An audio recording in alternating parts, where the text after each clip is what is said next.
பணத்திற்கும் மேல் பரிசுகள் ஒரு பாசத்தின் பரிமாணம்.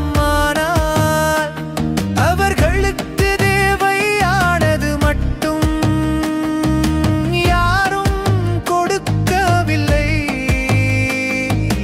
ஒரு குடும்பம் தவறிவிட்ட பரிசை நினைத்து தடுமாற அந்த நேரத்தில் காணும் சோர்வின் நிஜ உணர்வு இதுதான் என முடிவெடுக்க கைபேசியில் நிம்மதி மற்ற ஸ்தலம். ஒரு கிளிக்கில் தரும் தீர்வு பொன்னல்ல பொருளல்ல, நிம்மதியே அந்த சிறந்த பரிசு.